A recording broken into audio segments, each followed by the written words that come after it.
감사합니다. 오늘 주신 하나님 말씀 로마서 7장 1절에서 6절까지 말씀입니다.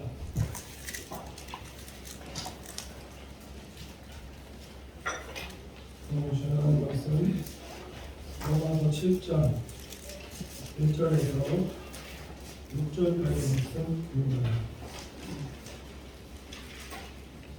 찾은 줄 알고 제가 봉독해드리도록 하겠습니다. 형제들아, 내가 법 아는 자들에게 말하노니 너희는 율법이 사람의 살 동안만 그를 주관하는 줄 알지 못하느냐. 남편이 있는 여인이 그 남편 생전에는 법으로 그에게 매인가 되나 만일 그 남편이 죽으면 남편의 법에서 벗어나느니라. 그러므로 만일 그 남편의 생전 기내 다른 남자에 가면 음부라.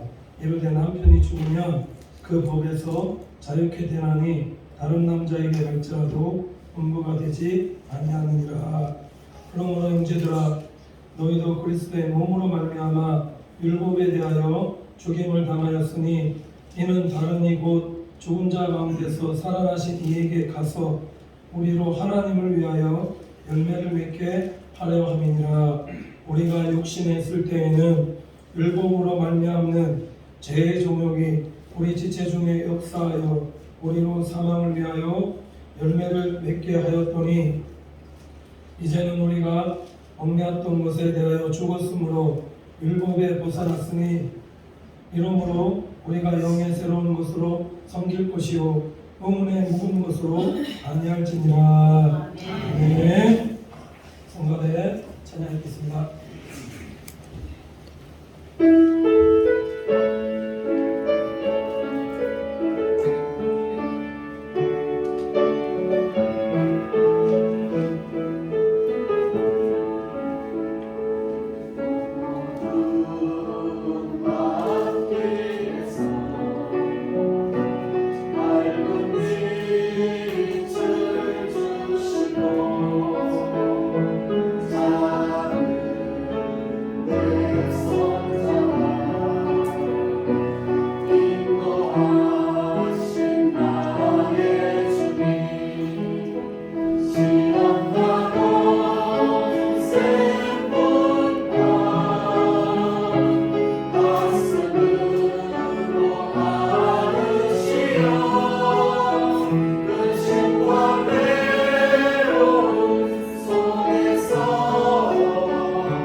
기쁨 보시면서 인사하도록 하겠습니다.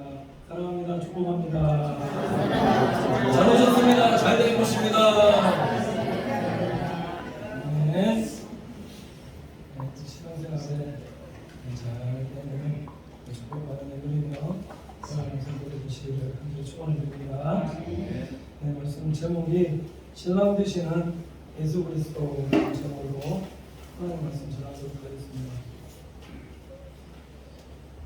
우리가 신앙생활하면서 또한 인생을 살아가면서 어떠한 남편을 만나서 살아가는가, 그게 참 성도 인생 가운데서 참 중요한 것인데, 거짓 남편을 만나면 거짓 아내가 되는 것이고, 교수 남편을 만나면은 아내가 교수 남편이 되어지는 것이고, 그칠 수도 있죠. 근데 중요한 것은 어떤 남편을 만나느냐. 그러니까 좋은 남편을 만나면 참 좋은 것이지만은, 인생 살아가면서 나쁜 남편 만나서 고약한 남편 만나면 사는 게 너무나 힘들고 어렵고 괴롭고 그런 삶을 살아가는 것이 아니냐라는 겁니다. 나쁜 남편 아래서 그 안에서 살아가면은 너무나 힘들고 괴롭고 어려운 삶 살아가게끔 되어지지만, 좋은 남편 만나서 살아가게끔 되어지면 그러면 얼마나 인생이 행복하고 기쁘냐는 겁니다. 그러니까 우리 사랑하는 성도께서는 눈에 보기에 좋은 나쁜 남자, 나쁜 남편 좋아하면서 그렇게 살아가는 성도가 아니라, 이게 지금 나쁜 남자, 나쁜 남편 이렇게 말씀드린 것은 오늘 사도 바울이 보니까는 율법을 이렇게 나쁜 남편에 비유해서 말씀하고 있더라는 거죠. 좋은 남편을 만나셨습니까? 우리가 신앙생활하면서 우리 사랑하는 성도님들이 하나님 앞에서 어떠한 성도의 삶을 살아가야 되는가를 계속해서 로마서에서 우리에게 말씀해주고 있더라는 거죠. 그게 뭐냐? 계속해서 말씀드리고 있는 것이지만은 우리 사랑하는 성도님들의 신앙생활이 육의 소욕을 쫓아서 살아가는 성도의 삶이, 이것이 나쁜 남편에게서 벗어날 수 없는 성도들의 삶과 같더라 라는 것을 비유로 말씀하고 있더라는 거죠. 이걸 좀 다르게 말씀을 드려보면은, 예수님을 믿고 성령님의 은혜를 체험했는데도 불구하고 여전히 죄 가운데서 살아가는, 여전히 갈등 속에서 살아가는 성도의 삶이 되어진다면, 계속해서 율법의 나쁜 남편이 나를 정죄하는 삶을 살아가게끔 되어진다는 겁니다. 좋은 남편과 살면은, 좋은 남편은 늘 아내를 사랑하고 칭찬하고 위로하고 격려하고 안아주고 뽀빼주고 이렇게 하지만은, 나쁜 남편과 살아가게끔 되어지면 정죄하고 또 정죄하고 판단만 하고 그렇게 되어지지 않는다는 거죠. 그래서 이 사순절 기간 동안에 왜 우리가 예수님의 십자가를 묵상하는 성도로 살아야 되는가? 예수 그리스도의 십자가의 보혈은 내 죄와 허물을 위한 십자가요. 그래서 예수님께서 내 죄와 허물을 위해서 십자가에 달려 돌아가셨는데도 불구하고, 내가 여전히 이 사랑과 은혜를 깨닫지 못하고 여전히 고범죄 지으면서 예수 믿는데도 불구하고 여전히 세상 사람들과 구별함 없이 육체의 소욕대로 나쁜 남편과 함께 살아가게끔 되어진다면, 성경이 말씀하는 겁니다. 신앙생활에 무슨 열매가 있겠느냐라는 겁니다. 영향이죠. 나쁜 남편 만나서 나쁜 소리 들으면, 그럼 그렇죠. 아내도 신경질적이고 반하고 성질나고, 그러니까 성령의 열매를 못 맺는 것처럼 율법이 그렇다는 겁니다. 그래서 갈라디아서 5장 16절 21절 보면, 내가 이르노니 너희는 성령을 쫓아 행하라. 그리하면 육체의 욕심을 이루지 아니하리라. 육체의 소욕은 성령을 거스리고 성령의 소욕은 육체를 거스리나니, 이 둘이 서로 대적함으로 너희의 원하는 것을 하지 못하게 하려 함이니라. 너희가 만일 성령의 인도하는 바가 되면 율법 아래에 있지 아니하리라 이렇게 말씀하고 있습니다. 그래서 우리 사랑하는 성도님께서 어떻게 사는 성도로 살아가셔야 되는가? 육체의 소욕이 아니라 늘 성령의 소욕을 쫓아서 살아가는 믿음의 성도로 사는 삶을 힘쓰셔야 된다는 거죠. 선택은 누가 하느냐? 지난주에도 말씀드렸지만 선택은 내가 해야 된다는 거죠. 내가 육체의 소욕대로 살아갈 건가, 성령의 소욕대로 살아갈 건가, 선택은 내가 하는데, 그래서 예배가 중요하고 늘 예배 속에서 기도하며 하나님의 말씀 듣고 예배하는 성도의 삶, 성령의 인도함을 받는 성도의 삶 살아갈 때에 성령의 열매를 맺으며 선을 행하며 하나님 앞에 살아가는 성도로 살 수 있다는 겁니다. 그렇지 못하면 어떻게 되어지는가? 육체의 일은 현저하니 곧 음행과 더러운 것과 호색과 우상숭배와 술수와 원수를 맺는 것과 분쟁과 시기와 분냄과 당짓는 것과 불리함과 일행과 투기와 술취함과 방탕함과 또 그와 같은 것이라. 전에 너희에게 경계한 것 같이 경계하노니 이런 일을 하는 자들은 하나님의 나라를 유업으로 받지 못할 것이오 라고 말씀하고 있습니다.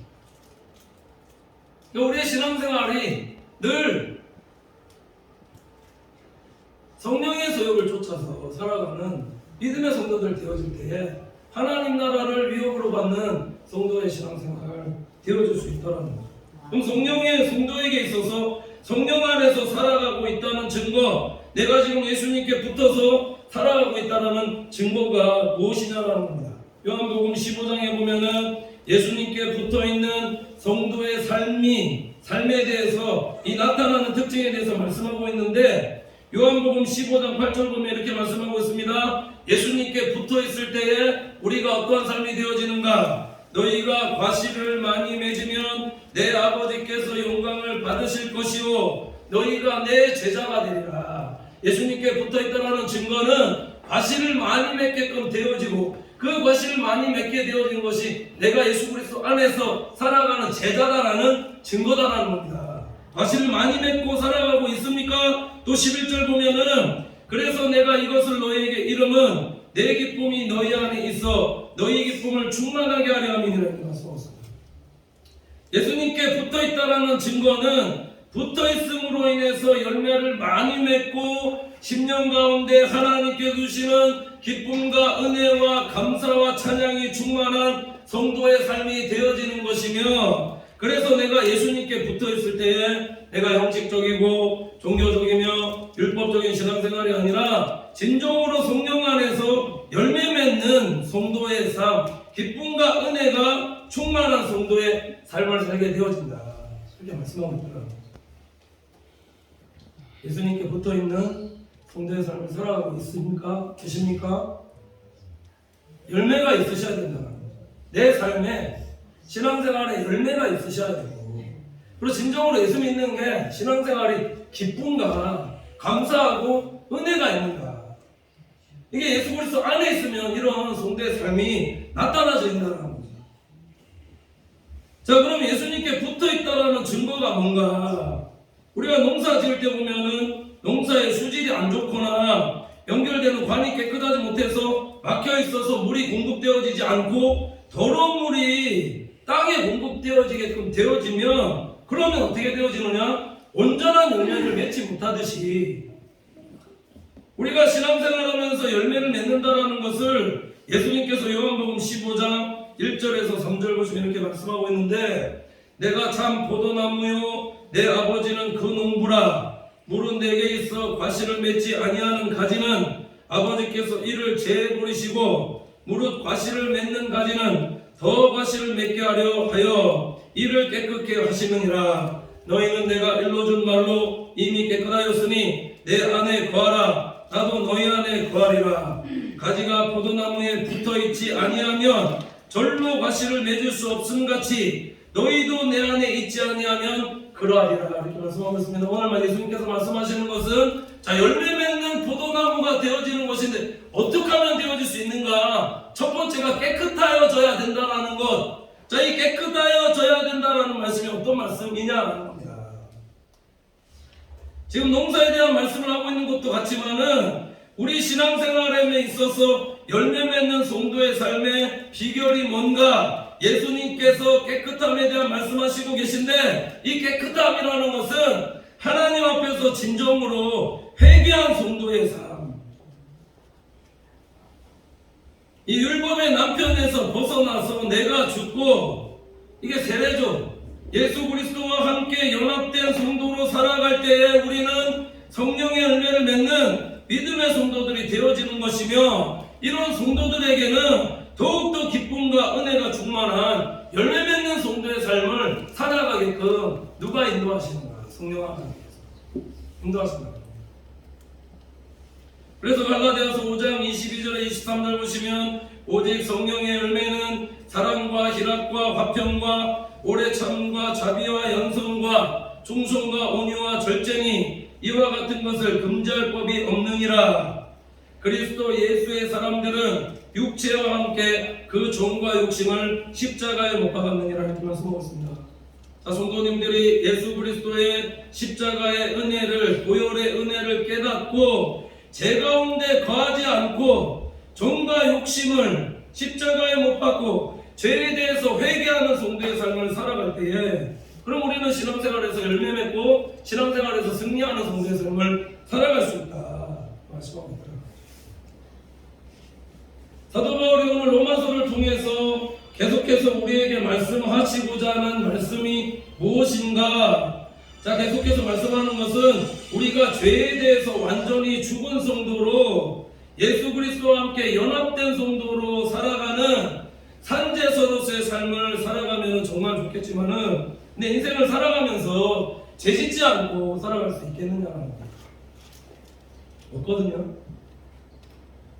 그러면 참 좋겠지만은 우리는 살아가면서 육신이 연약하기 때문에 늘 넘어지고 자빠지고 쓰러지는 낭망하는 성도의 삶을 살아가고 있더라는 겁니다. 그래서 중요한 것이 무엇인가? 이런 율법의 정죄를 통해서 사단마귀의 정죄를 통해서 거기서 헤어나오지 못하고 거기서 머무르며 그냥 끝나는 성도로 살 것인가? 여기서 넘어지는 성도가 되어지면 인생의 소망이 없더라는 거죠. 여기서 넘어지고 쓰러지고 주님을 떠나는 성도가 되어서는 안 된다는 겁니다. 왜 우리가 그래서 예배드리고 하나님 앞에서 성령 충만함을 받고 말씀과 기도의 삶을 살아야 하는가? 이런 죄와 허물 가운데 거하는 성도의 삶을 살아가지만은 그럼에도 불구하고 하나님 앞에 회개함으로 나아오는 성도들 되어질 때에 하나님께서는 예수 그리스도의 보혈의 은혜로 우리를 의롭다 여겨주시는 것이며, 그러니까 우리가 의로워지는 것이 늘 말씀드리는 거지만 내가 뭔가를 행함으로 하나님 앞에 의로워지는 것이 아니라 우리의 의로움은 예수 그리스도의 보혈에 의해서 보혈의 은혜로 우리를 의롭다 여겨주시는 것이며, 이런 내가 연약한 부분에 대한 죄에 대한 회개가 하나님 앞에서 계속 반복되어지는 성도의 삶을 살아가지 않도록, 그래서 진정한 회개가 있는 성도의 삶이 되어질 때에 하나님이 기뻐하시는 성도의 삶을 살아가게 되어지는 것이다 이렇게 말씀하고 있습니다. 그러니까 진정한 회개가 있으셔야 된다. 그러니까 내가 연약한 부분에 대해서 더 이상 이것으로 인해서 죄짓지 않고 진정으로 회개하고 죄에 대해서 죽는 성도의 삶이 되어질 때에 성도의 삶에 진정한 변화가 있더라는 거죠. 성숙과 성장이 있더라는 겁니다. 이제는 하나님의 사람으로 자라나게끔 그렇게 되어진다는 거죠.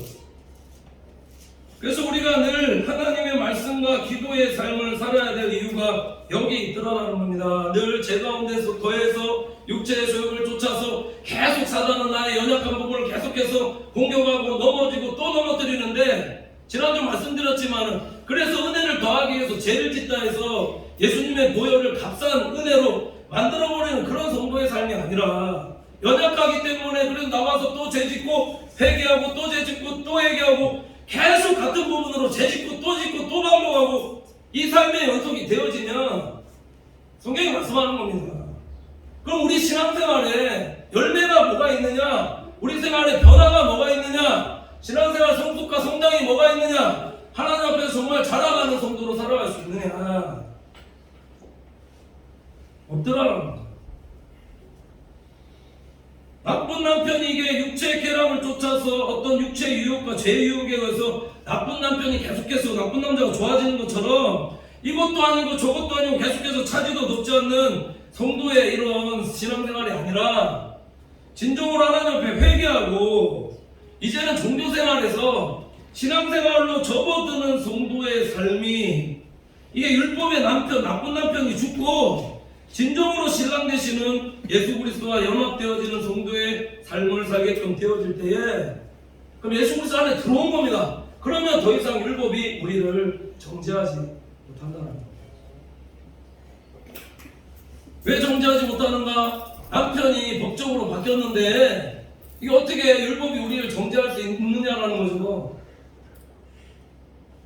왜 자꾸 살아가는 동안에 신앙생활하면서 기쁘지도 않고 즐겁지도 않고 변화도 없고 열매도 없는 결과로 그렇게 살아가는 성도의 삶을 살아가는가? 오늘 우리 사도 바울의 말씀이 1절 보시면 이렇게 말씀하고 있는데, 형제들아 내가 법 아는 자들에게 말하노니 너희는 율법이 사람이 살 동안만 그를 주관하는 줄 알지 못하느냐, 이렇게 말씀하고 있습니다. 여기 보면은 형제들아 내가 법 아는 자들에게 말하노니라는 것은 이게 믿지 않는 자들에게 말하는 것이 아니라 믿는 자들에게 말하고 있는 것인데, 자, 율법이 사람의 살 동안만 그를 주관하는 줄 알지 못하느냐라는 것은 우리가 예수를 믿으면서도 불구하고 여전히 죄에 노출되어서 죄 가운데 살아가는 성도의 삶을 살아가고 있다면, 그럼 우리가 살아가는 동안에 계속해서 율법이 나를 계속해서 정죄한다. 예수 믿는데, 내가 예수 안에 살아가고 있는데 여전히 내가 죄 가운데 거하는, 내가 예수 안에 거하는 삶을 살아가고 있다라고 말하고 있음에도 불구하고 내가 여전히 죄 가운데 거하는 그런 삶을 살아가고 있다면, 그거는 내가 예수 안에 거하는 삶이 아니라 여전히 율법 안에서 계속해서 정죄받는 삶을 살아가고 있는 거다라는 거죠. 이건 진정한 세례도 아니고 예수님과 연합도 아니며 여전히 죄 가운데 살아가는 성도의 삶이더라는 겁니다. 그러니까 율법이 여전히 내 안에 살아서 나를 여전히 정죄하고 판단하고 넘어뜨리는 거다라는 것. 사탄 마귀도 우리를 여전히 계속해서 정죄하고 판단하고 넘어뜨리는 거다라는 겁니다. 내 안에서 소리가 계속 들려온다라는 거죠. 네가 그러고도 예수 믿는 사람 맞느냐? 세상 사람들로부터 네가 예수님을 믿는 사람 맞느냐? 죄에 대해서도 죽지 못하고 여전히 계속해서 죄를 짓게끔 되어지면 정죄받고 판단받는 성도의 삶을 살아가게끔 되어진다는 겁니다. 그럼 사도 바울이 말하고 하고자 하는 그 의도는 뭘까요? 그러니까 계속해서 죄에서 떠난 성도의 삶, 죄 짓지 않고 죄를 범하지 않고 죄 가운데 거하지 않는 삶을 살아가도록 힘쓰는 성도의 삶을 살아가셔야 된다.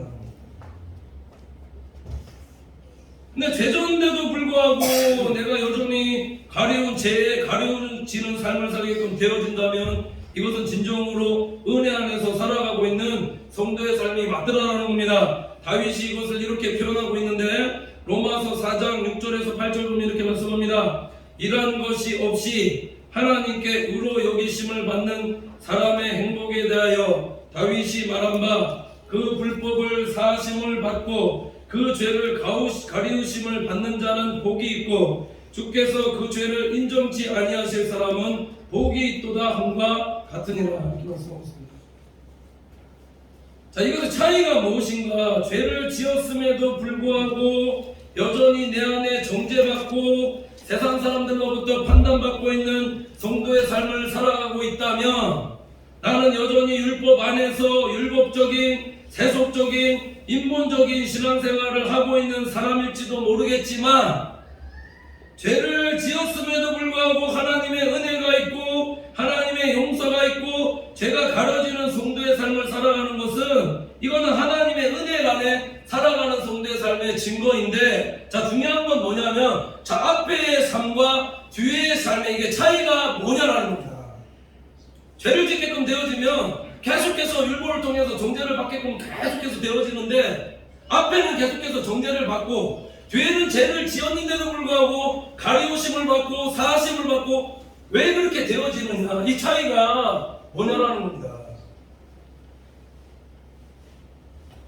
이 차이가 이게 진정한 회개다.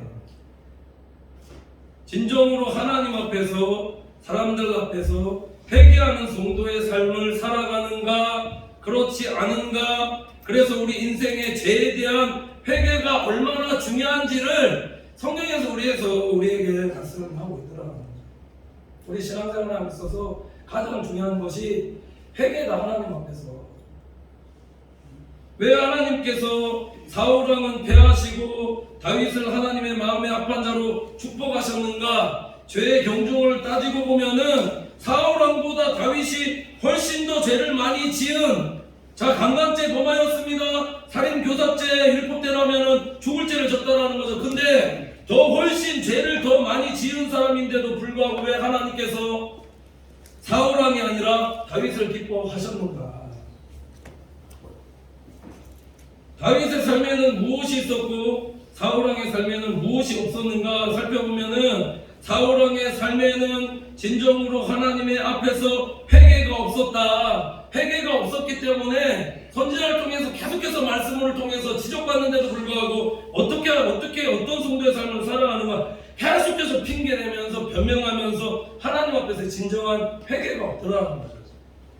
우리가 회개 기도하는 것도 마찬가지입니다. 우리가 진정으로 하나님 앞에 회개 기도한다는 것은 정말 진심된 마음으로 하나님 이 부분에 대해서 내가 제 가운데 거였지만 이제는 다시는 이제로 죄를 범하지 않겠습니다라는 진정한 회개를 드릴 때 이게 하나님께서 연락하시고 받아주시는 것이지, 그런 기도 드려놓고 또 죄짓고 또 죄짓고 또 죄 많이 짓는다면은 그게 하나님 앞에 온전한 진정한 회개가 되어졌는가, 되어졌다라고 볼 수 있는가?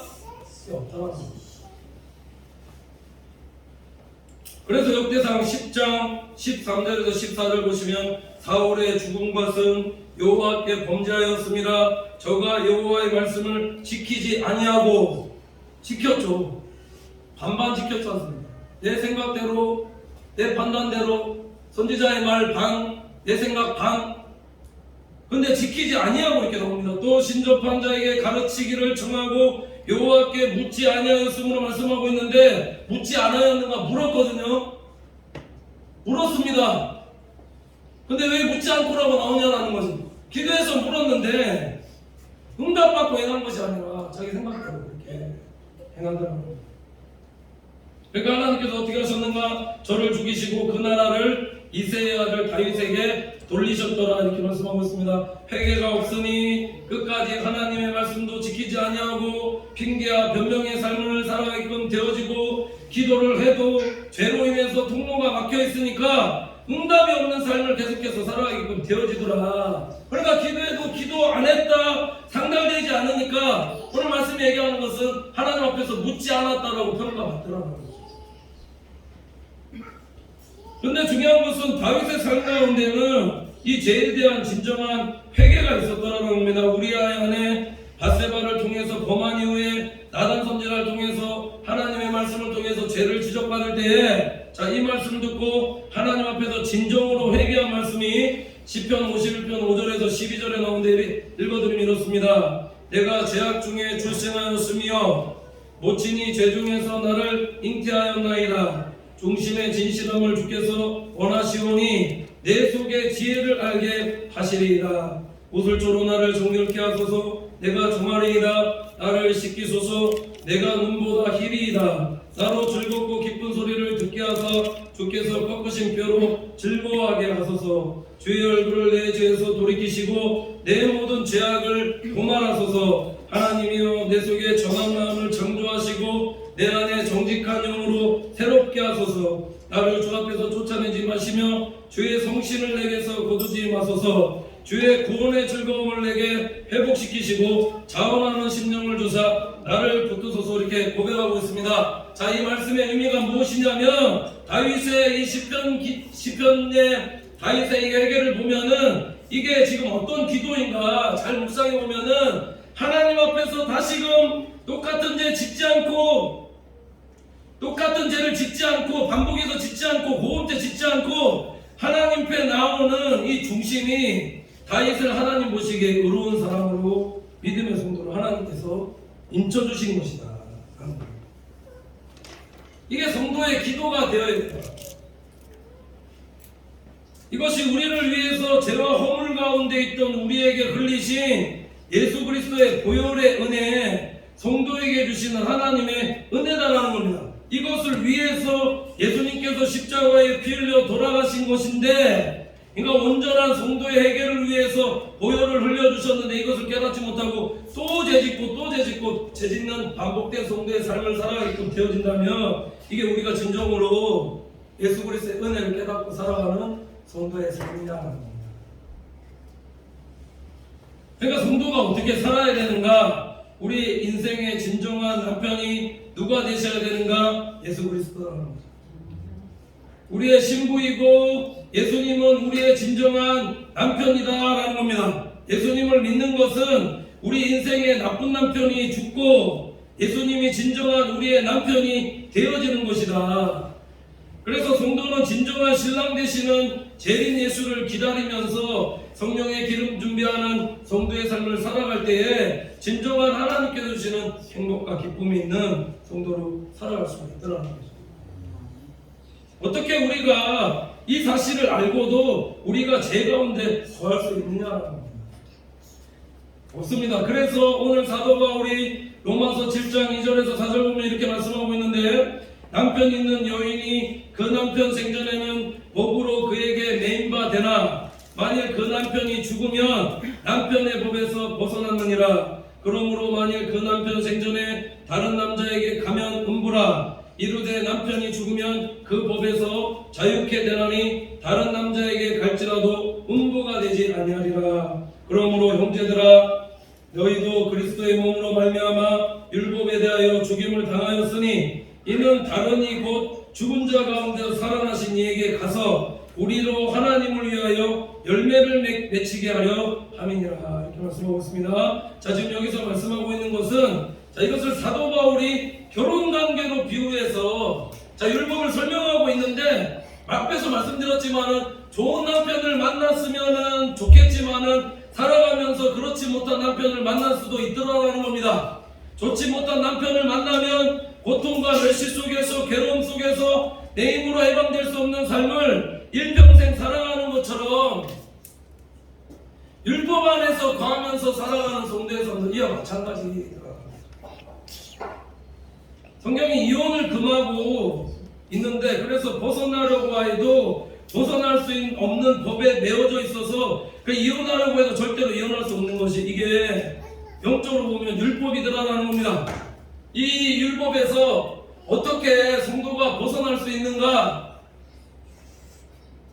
우리 결혼 생활도 보면은 이게 우리는 이혼이라는 제도가 있지만 성경은 이혼을 금하고 있거든요. 아내가 가늠했을 때 이혼하거나 아니면 종교적으로든 신앙관이 달랐을 때 그것만 지금 허용하고 있고, 다른 부분에서 절대 이혼에 대해서 금하고 있거든요. 그러니까 이런 율법이 이런 고약한 남편같이 우리를 계속해서 성도의 신앙생활 살아가는 가운데 계속해서 우리를 죄인이다, 죄있다, 고약한 남편처럼 계속해서 정죄하고 있는 이런 율법에서, 이런 율법적인 신앙생활 우리가 어떻게 하면 벗어날 수 있겠느냐? 방법이 없거든요. 완전히 메어놓아서, 법에 메어놓아서 율법이 신랑이 되어서 하는 것마다 우리를 죄인처럼 계속해서 성도를 판단하고 정죄하는 것인데, 그러니까 이 율법 안에서 살아가는 성도의 신앙생활이 얼마나 힘드냐라는 거죠. 열매도 없고 아무것도 없다라는 거죠. 그러니까 지금 남편이 아니라 죄의 남편, 우상이 남편이 되면, 물질이 남편이 되면, 육체의 소욕대로 살게끔 되어지면은 우리 인생에는 아무런 열매가 없더라. 변화도 없고 성장도 없고 성숙도 없고 열매도 없고 아무런 유익도. 그러니까 신앙생활을 오래 20-30년이 흘러도 여전히 죄가 남편으로 살게끔 되어지면은 계속해서 고통과 괴로운 삶의 현속으로 살아가게끔 되어집니다. 그러니까 결론이 뭐냐? 앞서 말씀드렸듯이 그래서 예수 그리스도께서 우리의 남편이 되셔야 된다는 말씀입니다.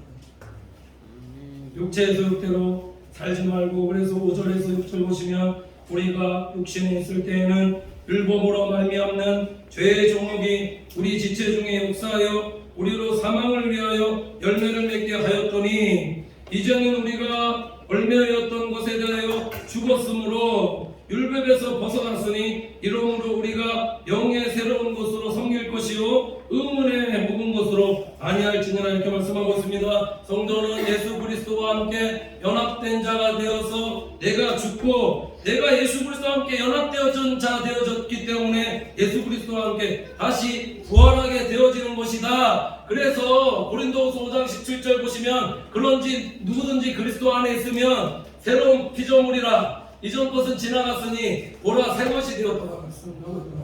율법의 묵은 것에 의해서 살아가는 것이 아니라 이제는 완전히 새로운 것이 되어서 성령의 인도함을 받아서 살아가는 성도의 삶 되어질 때 성령의 열매를 맺고 하나님 기뻐하시는 사람 온전한 선한 열매를 맺으며 선한 일을 행하며 살아가는 성도가 되어질 수 있다.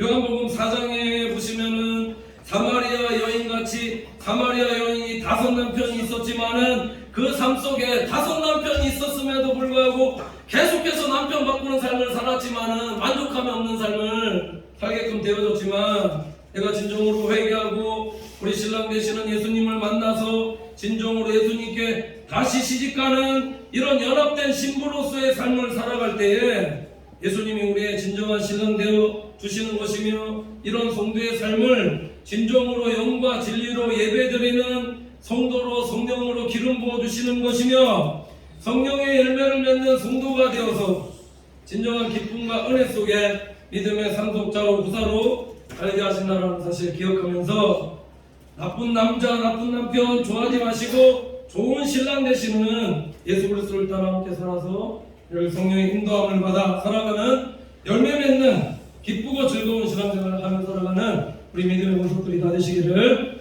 간절히 축원을 드립니다. 기도하겠습니다. 하나님 감사합니다. 사랑하는 주의 권속들, 이 사순절 기간 동안에 우리를 위해서 십자가에 피 흘려 돌아가신 예수 그리스도의 보혈의 깊은 의미를 깨달아 늘 죄 가운데 거하지 않고 늘 성령을 쫓아서 행하며 살아가는 믿음의 권속들의 삶이 되어지게 인도하여 주시옵소서. 죄와 연약한 부문에 대한 진정한 회개가 있게 하여 주셔서 우리 신앙생활에 진정한 변화가 있고 성숙과 성장이 있으며 하나님을 기쁘시게 하는 성도들의 변화, 성숙 성장하는 하나님을 기쁘시게 해드리는 우리 성도들의 신앙생활 되어지게 인도하여 주시옵소서. 예수님의 십자가의 보혈의 은혜를 깨닫고 나는 죽고 예수님이 신랑 되어서 풍성한 열매를 맺고 기쁨과 은혜 가운데 살아가는 우리 믿음의 권속들의 삶이 되어지게 인도하여 주시옵소서. 믿고 감사드리며 예수님의 이름으로 기도드립니다. 아멘.